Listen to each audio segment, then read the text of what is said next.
Kabanata 76. Ang bagyo ay may mukha na parang tigre na puno ng layuning pumatay. Ang kanyang kalaban ay halos nasa 50 taong gulang, mayroon silang isang katawan na napapalibutan ng makapal at madilim na aura na dahan-daang tumagos sa lupa sa kanilang paligid. Ang kanilang mukha ay walang ekspresyon, ang kanilang mahabang buhok ay umaagos sa hangin, ang kanilang mga kapangyarihan ay kakaibang ngunit nakamamatay, ngunit ang ikinagulat ni Zephyr higit sa lahat, ay ang kanyang mas maliit na katawan at katawan. Ang tagapag-alaga ng araw ay isang babae. Bagyo, buhay ka pa. Tawag ng matandang babae, curious pero walang tono. Isang malakas na boom ang umalangaw habang ang tatlong matanda sa kan ay humakbang pasulong, at nagpadala ng isang malakas na alon ng enerhiya patungo sa babae. Sa isang iglap, lahat ng iba pang mga mandirigma ay napaatras ng ilang hakbang, hindi nakayanan ang dakilang kapangyarihan ng mga matatanda. This isn't right, mahinang ungol ni Zephyr, at kumunot ang noo. May hindi tama. Lalo niyang pinagkunot ang kanyang mga kilay, nakita niya ang apat na buhawi ng enerhiya na pumipintig sa kanyang harapan, nakikibahagi sa nakamamatay na labanan. Gayunpaman, may kakaiba. Ang araw ay isang mahusay na klan, isa na may kasaysayan ng higit sa 1,000 taon. Kung hindi dahil sa panliligalig ng araw, ang kan ay hindi magiging madali sa pag-atake. Pinaghandaan nila ito, walang mga detalyeng iniligtas si Spout. Kung mabaygo ang kan, hindi na sila muling makikita sa starlight. Gayunpaman, naninindigan pa rin ang bagay na ang araw ay makapangyarihan, kaya tiyak na mas marami pa silang itinago sa kanilang mga tagapag-alaga. Pagkatapos ng lahat, ang kanilang kasaysayan ay nagkakahalaga ng 1,000 taon, hindi ba? Ang fact that only one guardian appeared questions for Zephyr, meron lang ba sila? Nasaan ang iba? May naligaw talaga. Mas pinag-aralan ni Zephyr ang kanilang tagapag-alaga, at biglang napagtanto ang isang bagay na nakakatakot. Ang tagapag-alaga ng araw, bagaman malawak at makapangyarihan, ay walang ganap na kontrol sa kanyang enerhiya. Sa katunayan, tila mas mabagal siya kaysa sa inaasahan. Na out of balance ang kanyang energies. Unless, mabilis na pinagsama ni Zephyr ang 2 at 2, na nagbunga ng isang mahusay na kutob.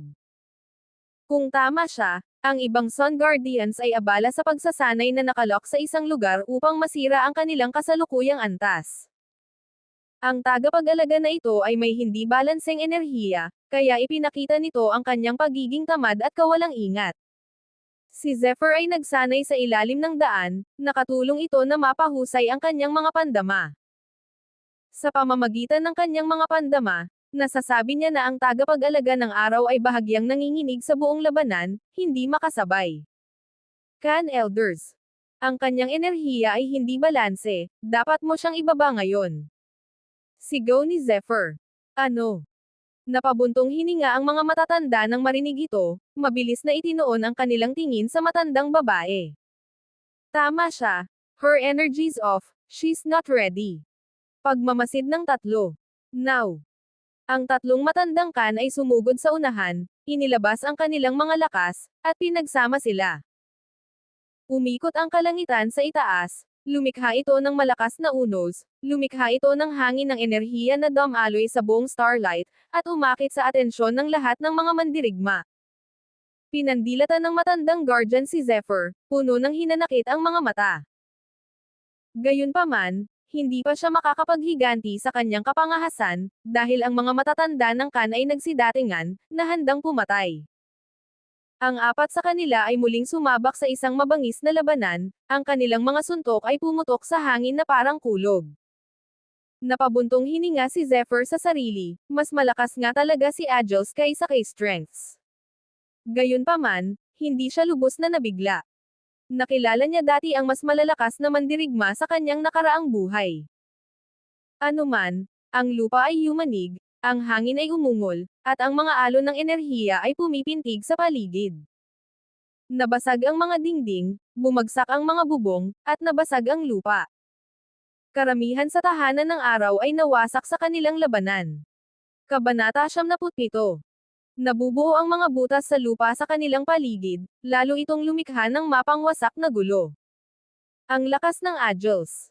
Kahit sa might and focus ko, I doubt I'd fare well. Isip ni Zephyr, patuloy niyang pinagmamasdan ang laban. Ang lakas ng tagapag-alaga ng araw ay talagang nakahihigit sa 3 matanda, ngunit ngayon, ang kawalan ng kakayahang kontrolin ang kanyang enerhiya ay nagpababa sa kanya. Mabilis niyang nahanap ang sarili na hindi maipakita ang kanilang mga suntok. Darkness Shroud. Nang makita kung paano siya masasaktan ng mga nakatatanda sa kan, ang tagapag-alaga ng araw ay mabilis na tinawag ang kanyang paglipat, at ang paglipat na ito ay nagkulimlim sa kanya sa isang madilim na ambon. Ang ambon ay nagkaroon ng sariling buhay, kakaiba itong lumutang sa paligid niya. Puting tigre. Daloy. Sunflare. Sigaw ng 3 lalaki, pinapakita ang kanilang mga signature moves. Sa isang iglap, lahat ng alikabok sa kanilang paligid ay sumipa. Mabilis na tinakpan ng mga natitirang mandirigma ang kanilang mga mukha. Ang mga sinag ng liwanag ay kumikinang sa lahat ng direksyon, ang mga enerhiya ay nag-vibrate sa lahat ng dako, ang power nova ay pinilit ang marami na umatras. Bahagyang nabalisa lang si Zephyr. Ang kanyang katawan ay mas malakas kaysa sa karamihan pagkatapos ng lahat, ang kaganapang ito ay hindi nakagambala sa kanyang mga obserbasyon. Darkness Shroud, who knew these dark clouds carrying such dark power? It corrodes everything it touches, eating away on everything. Nanginginig akong isipin kung ano ang magagawa ng Guardian kung may sapat na oras. Napaisip si Zephyr. Mabilis niyang iginuhit ang kanyang talam, at pinaikot-ikot ito sa kanya, pinawi ang madilim na ulap. Inihanda nito ang kanyang sarili na tumulong sa labanan. Ang madilim na kalangitan ay patuloy na nagbabago, nakaugnay ng isang mahusay na daloy ng tubig, o isang daloy ng apoy. Minsan, kahit na ang silwete ng tigre ay maaaring gawin. Hindi. Sumigaw ang tagapag-alaga ng araw, naubos ang kanyang lakas. Malakas na nanginginig ang kanyang katawan, malapit na ang kanyang oras. Ngayon na.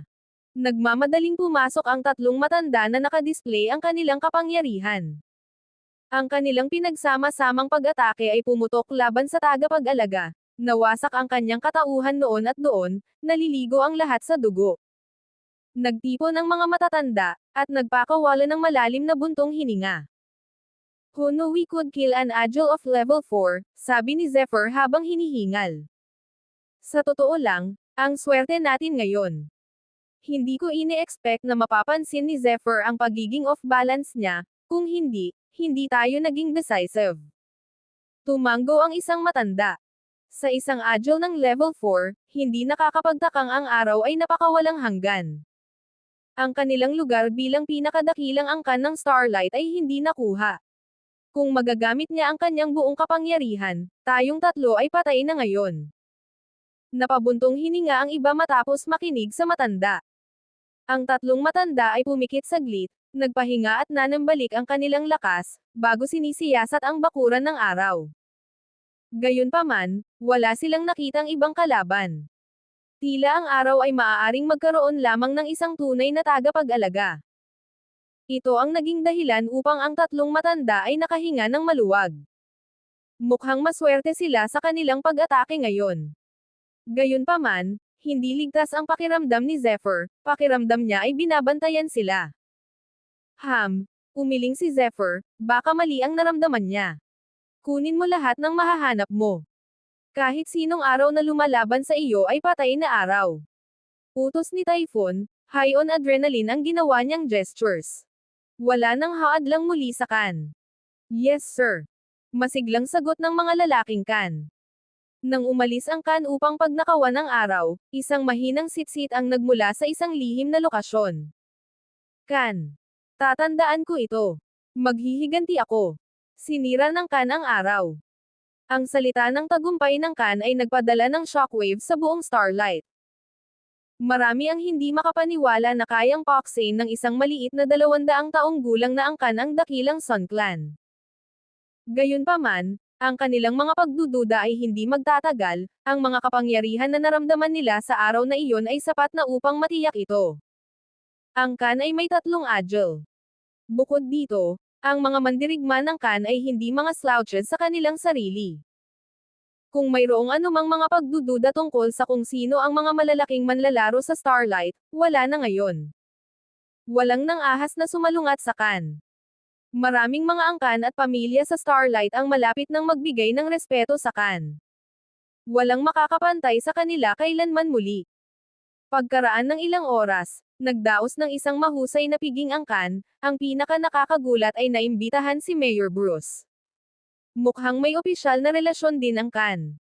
Ang alkalde ay hindi nakialam sa labanan sa pagitan ng mga angkan. Marami ang nahulaan na pinayagan niya ito. Sa sinabing iyon, mas maliit ang posibilidad na magkaroon muli ng anumang pagsalungat ang Khan. Gayunpaman, marami pa rin ang dumalo sa Khan Banquet. Lahat maliban sa isa sa mga Zanes. Kabanata 78. Sino ang nakakaalam na ang trump card ng araw ay may napakalakas na takot? Ang kanilang kayamanan ay hindi nasusukat, higit pa kaysa sa atin. Nakangiting sabi ni Spout. Pagkatapos ng ilang araw na trabaho, ninakawan ng Khan ang lahat ng kanilang makakaya mula sa araw. Umupo si Spout sa trono ng Khan, at ngumiti ng maliwanag sa kanyang mga nasasakupan. Talaga. Pagkatapos ng aming munting insurrection, ang aming angkan ay tumaas ng higit pa sa dating inaakala na posible. Sabi ng isang leader. Ngayon, nasa likod natin ang Skyfall at ang Mayor, sinong maglalakas loob na sumubok ng kahit ano laban sa atin. Isa pa ang sumulpot. Ang mga pinuno ng Khan ay nagsaya at nagdiwang ng kanilang tagumpay. Hoy! Ngayong mayroon na tayong mga pamamaraan ng Sun, walang alinlangan na mas lalong gaganda ang Khan. Sinuri ng isang pinuno. Tama. Marami ring armas ang araw. Dagdag pa ng isa. Mukhang natuwa ang Khan sa kanilang mga nasamsam. Kahit na tayo na ngayon ang pinakadakilang kapangyarihan sa Starlight, mayroon pa ring ilan na nang ahas na kalabanan tayo. Biglang matigas na sabi ng isang pinuno. Ang pinunong ito ay si Mott Khan, isang tapat na pinuno ng Khan. Ang kanyang pagkatao ay kalmado, at napakabihirang magalit. Anong problema, Mott? Tanong ni Spout. Oo, Mott, sino ang mga ngahas na salungatin tayo muli? Tanong ng ibang mga pinuno. Si Zane. Matigas na sagot ni Mott. Zane. Biglang tanong ni Louis, bitbit ang gulat na ekspresyon. What's wrong, Louis? Familiar ka ba sa mga Zanes? Tanong ni Zephyr. Ibinaling ng lahat sa hall ang kanilang tingin kay Louis, curious kung ano ang alam niya. Aking Panginoon, alam ko nga ang tungkol sa mga Zanes. Bagamat ang mga Zanes ay hindi kasing dakila ng araw, at hindi rin sila nasisiyahan sa Khan, mayroon pa rin silang malaking impluensya. Kung tutuusin, sila ay nasa Starlight ng mahigit 600 taon. Sagot ni Louis. Yes, I have heard of this. The Zanes are privy like that. However, the Zanes and US don't bother each other, bakit ngayon sila mag-iinarte kung makapangyarihan naman tayo? Tanong ni Spout. Matapos gawin ang papel ng Panginoong Khan, naging mahigpit ang Spout sa kanya tuntunin. Bawat salita niya ay alinman sa utos o isang pahayag. Panginoon ko, ang talagang privy si Zanes, pero kamakailan lang mas naging bastos sila. Habang kami ay kumukuha sa mga ari-arian ng araw, ang kumilos si Zanes. Kamakailan ay kinuha nila ang isang aming mga minahan. Nang pumunta ako para tanungin ito, bitawan mo, tinanggihan nila ako. Sagot ni Louis. Mas naging solemn na ang ekspresyon ni Mott nang marinig ito. Kahit na 600 years na si Zane dito, sila ay hindi maglakas loob na maging matapang. Dapat meron sila ibang bagay ang nagudyok sa kanila. Sabi ni Zephyr. Walang maglalakas loob na baliwalain kung ano ang sinabi ni Zephyr, hindi alintana kung paano marami siyang junior. Mott mabilis sagot ni Zephyr sa isip, Panginoon ko. Zephyr, maaaring hindi mo alam ito, bagaman ang mga Zanes ay hindi pa masyadong umunlad sa mga taon, mayroon silang malapit na koneksyon kasama ang Lids ng Caladan. Mott nagpatuloy, ayon, ang Zane ang tagapagmana ay nakatuon sa isang lead, na nagpapahintulot masyado silang matapang. Celadon. Lead. Nang marinig ito, marami ang napakunot ng noo. Ang Celadon ay isang mas malaking kapangyarihan kaysa sa Starlight. Ang liwanag ng bituin ay hindi hihigit sa isang maliit na bayan sa dinastiyang Ahi. Gayunpaman, ang Celadon ay isang mahusay na lungsod sa buong Ahi. Ang mga lead ay isa ring sinaunang angkan mula sa Celadon, isang mas mataas kaysa sa araw. Ang Khan, na nakakaalam nito, ay napagtanto kung ano ang malalang panganib na maaaring idulot. Zephyr, ano sa tingin mo? Hindi makapagdesisyon si Spout. Pagkatapos ng huling labanan, umatras si Typhon at ang Elders sa kanilang mga hovel. Tanging si Spout at Zephyr ang naiwan upang pamunuan ang Khan. Hindi mahina si Celadon, gayon din ang mga lead. Gayunpaman, hindi ito Celadon, ito ay Starlight. Napangiti si Zephyr. Naramdaman ng mga dumalo ang malakas na presensya mula kay Zephyr. Umatras si Zephyr sa gitna ng talakayan ng Khan. Pakiramdam niya ay nagawa ni Spout ang mga tamang pagpipilian, siya ay isang mas mahusay na pinuno pagkatapos ng lahat. Ang Khan ay may Skyfall at ang mayoral office upang i-back up ang mga ito. Gaano man kabastos ang mga Zanes, hindi sila mangangahas na kumilos ng hindi makatwiran. Master, I have investigated the person of interest towards young Leia. He is a guard of the mayoral office. His name is Linus Starr, a strength of level 8. Siya rin ang adopted son ni Bruce, mahinang sabi ni Lewis nang iulat niya ang kanyang investigasyon. Linus Starr. Tumango si Zephyr, habang nakangiti. Si Leia ang pinakamahalagang tao sa buhay ni Zephyr, binaygo niya ito noon, nangako siyang gagantihan siya ngayon. Kumusta ang karakter ni Linus? Honest, loyal, at down-to-earth daw siya. Bata pa lang siya pinalaki siya ni Bruce, I doubt na masama ang ugali niya, masiglang sagot ni Lewis. Tama, bumantong hininga si Zephyr. Kung ang karakter ni Linus ay hindi katumbas ng halaga, kahit na siya ay anak ni Bruce, sisiguraduhin ni Zephyr na matututo si Linus ng isa o dalawang leksyon na hindi kailanman sasaktan si Leia. Thank you for this. Please continue your work. Ang kaligayahan ni Leia ay hindi basta-basta mahawakan. Utos ni Zephyr. Ang katotohanan na may interes si Leia ay ibinigay kay Zephyr ni Lewis. Matagal nang tinuring ni Zephyr si Leia bilang kanyang kapatid. Kahit anong mangyari, sisiguraduhin ni Zephyr na mananatili ang kaligayahan ni Leia. Kabanata 79. Bagamat matagal nang sinundan ni Lewis si Zephyr, nakaramdam pa rin siya ng pressure. Mabilis niyang idinagdag, huwag kang mabali sa Panginoon, dodoblehin ko ang aking pagsisikap. Tumango si Zephyr, tara lakad tayo. BC. Sabi ni Zephyr, habang nakikita niya ang abalang kalye ng Starlight.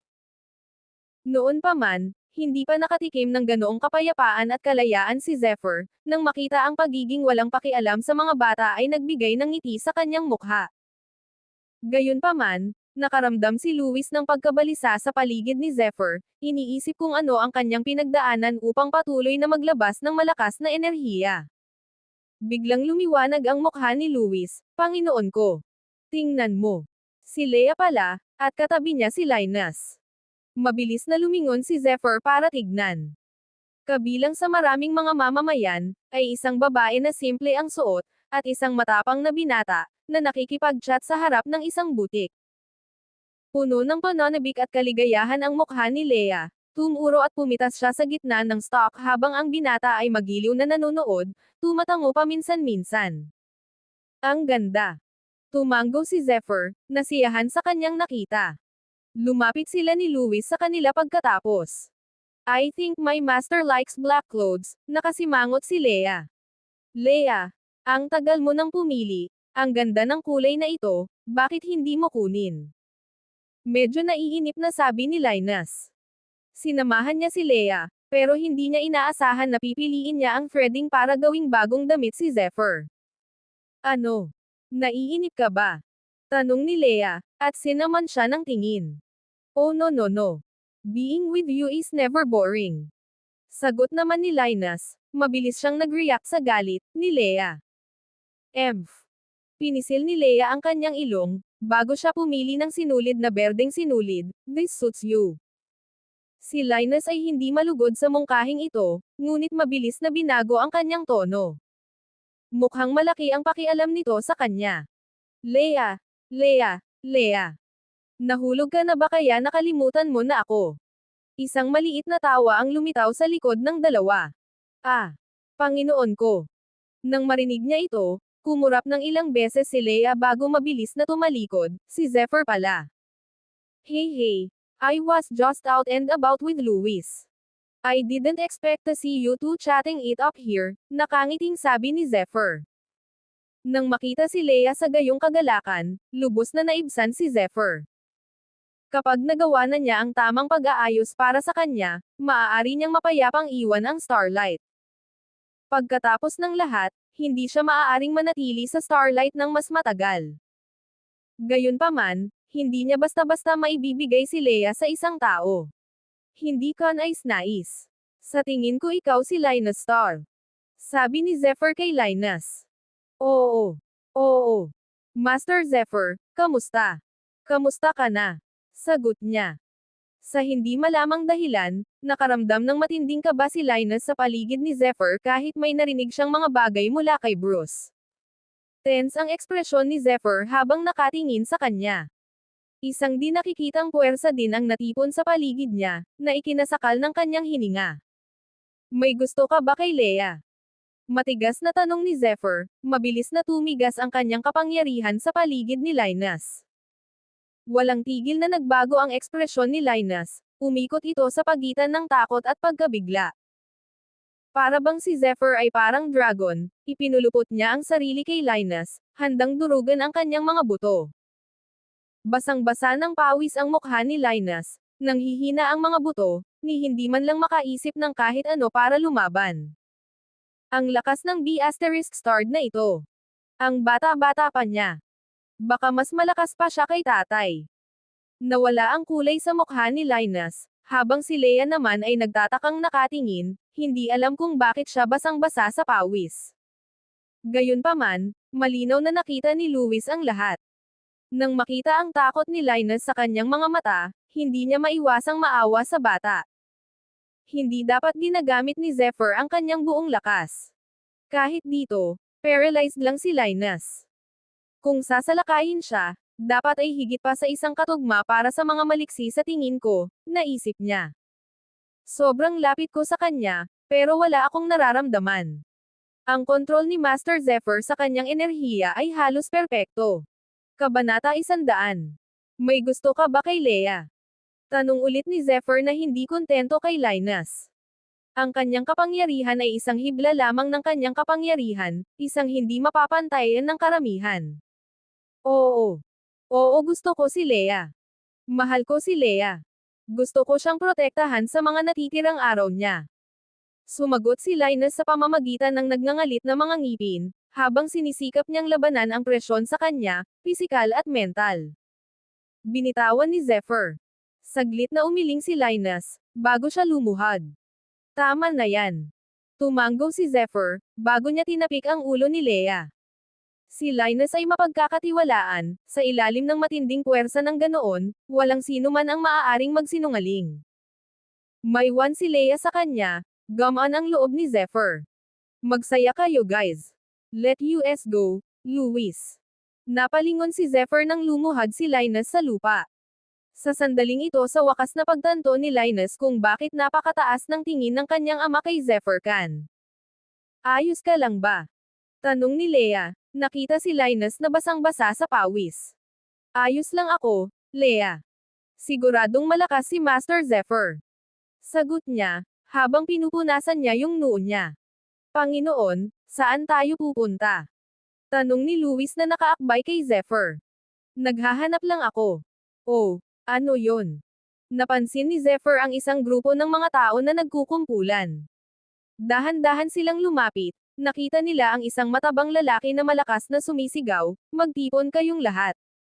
Pagmasdan ang mga kakaibang misteryosong bundok na ito. Sa likod niya, pinaamo ang mga bundok ng misteryosong iba't ibang na nakalock sa mga kulungan. My lord, this is a Mount Vendor. However, we already have a lot, sabi ni Louis, pamilyar sa mga aspeto ng Khan, ngayon na siya ay isang pinuno. Tumanggo si Zephyr. Ang mga bundok ay mukhang mabubuti, ngunit sa kanyang napagmasdan, ang mga ito ay tila hindi mas malakas, mas mababanggas na hayop kaysa sa mga inaanak na hayop. Sandali lang, nang malapit nang umalis si Zephyr, isang kawan ng mga itim na kabayo ang lumitaw sa aking paningin, bawat isa ay may itim na sungay sa kanilang mga ulo. Mga Shadowmere. Ang mga Shadowmares o mares ay mahusay na mga hayop, ngunit may magagandang ugali. Madalas silang ginagamit bilang mga mount, at napakamahal.